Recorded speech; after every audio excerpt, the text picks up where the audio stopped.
Le président gabonais, Brice Clotaire Oligui Nguema, a félicité son homologue guinéen Mamadi Doumbouya pour sa victoire à l'élection présidentielle en Guinée, remportée avec 86,72% des suffrages. Dans un message publié sur sa page Facebook, il a salué une transition rigoureuse et exemplaire et réaffirmé sa volonté de renforcer la coopération fraternelle entre le Gabon et la Guinée au service d'une Afrique souveraine et tournée vers le progrès. Dans la soirée de ce mercredi, l'ONASUR a procédé au dépôt de son rapport de supervision de l'élection présidentielle du 28 décembre 2025 à la Cour suprême. À sa sortie de la salle d'audience, le président de l'ONASUR, Dr Sékou Kouressi Kondé, s'est exprimé au micro des journalistes, revenant sur les grandes lignes de ce rapport. Au lendemain de la proclamation des résultats provisoires par la Direction générale des élections, la LONASUR vient de déposer son rapport de supervision des élections présidentielles qui ont eu lieu le 28 décembre 2025. Après le dépôt du rapport, le président Sékou Kouressi Kondé, accompagné par toute son équipe, est revenu sur quelques aspects de ce rapport. Pu dire que la Guinée peut se targuer d'avoir pour la première fois un organe de supervision, d'observation, qui contrôle systématiquement sur la base du code électoral, qui contrôle la conformité et la régularité du processus électoral et qui finalement apprécie en toute indépendance, en toute autonomie de la crédibilité. La crédibilité n'est pas une question d'humeur personnelle. La crédibilité d'une élection est basée sur des principes universels.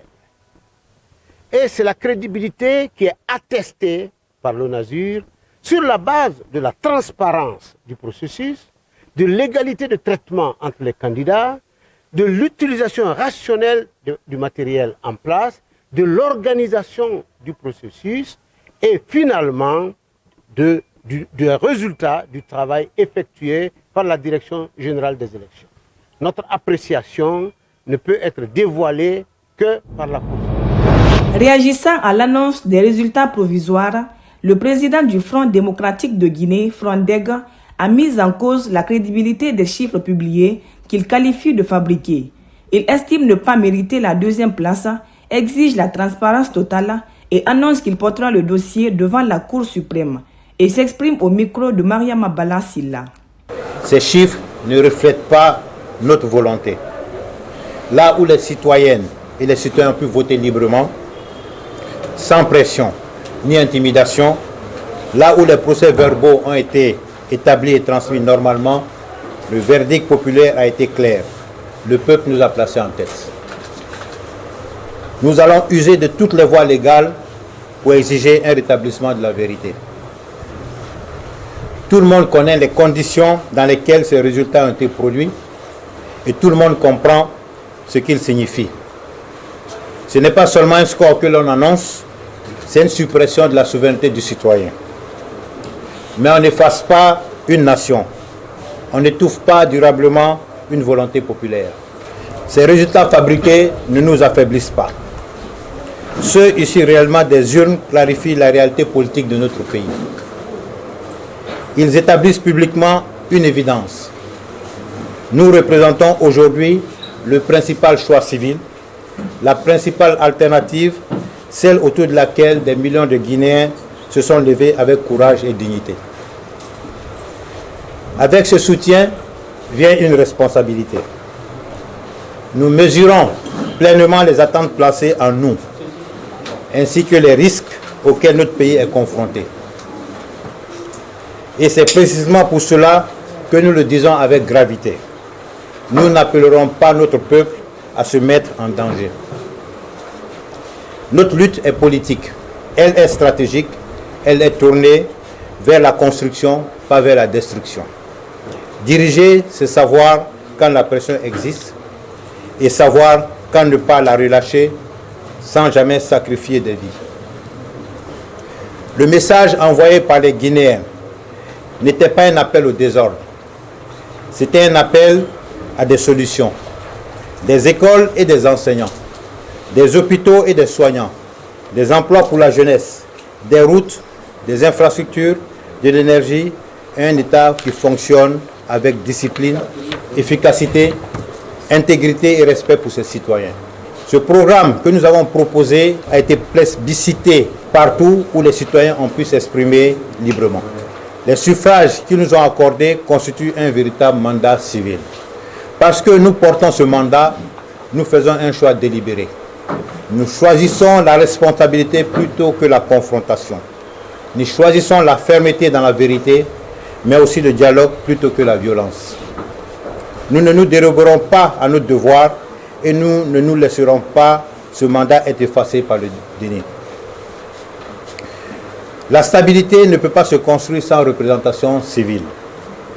Toute démarche sérieuse visant à faire avancer le pays, à apaiser les tensions et à traduire les priorités du peuple en actions concrètes doit passer par la représentance civile issue de cette élection, celle des élections à venir et par le respect de la voix des citoyens. Il n'y a pas de paix durable dans l'injustice, pas d'avenir solide dans le mensonge.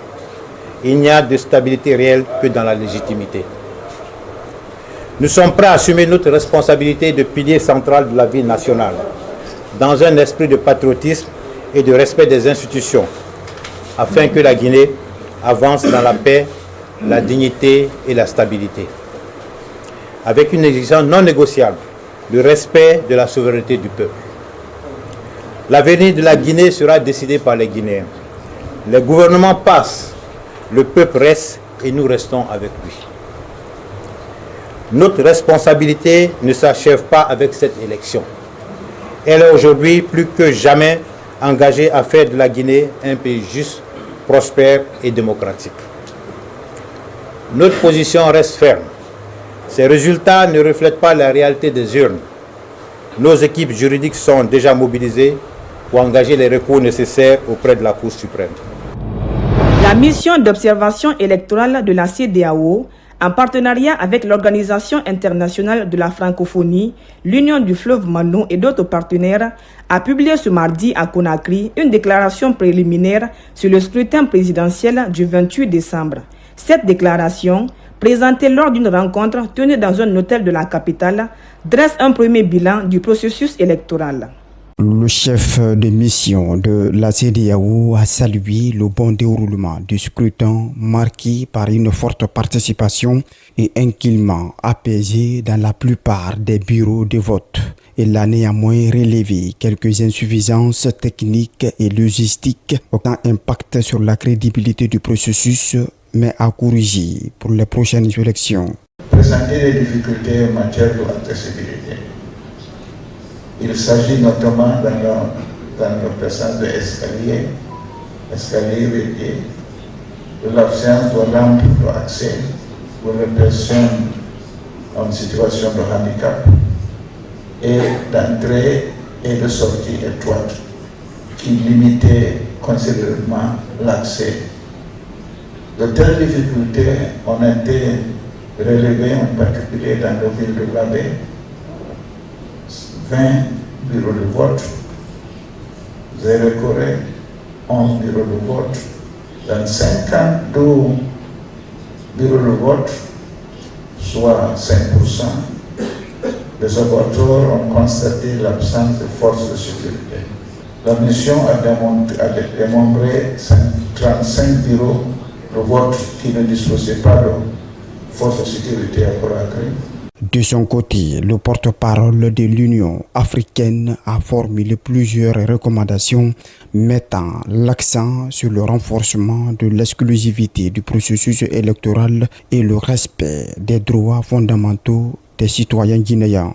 Renforcer de manière continue les moyens humains, logistiques, financiers et techniques alloués aux organes de gestion des élections afin de faciliter pleinement l'accomplissement de leur mission.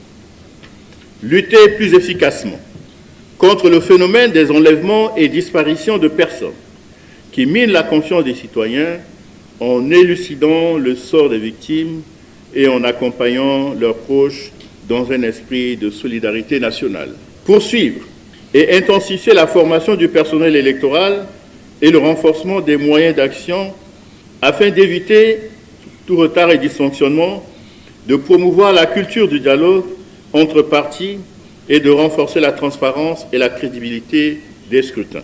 Ces missions ont annoncé la mise en place d'un suivi continu du processus post-électoral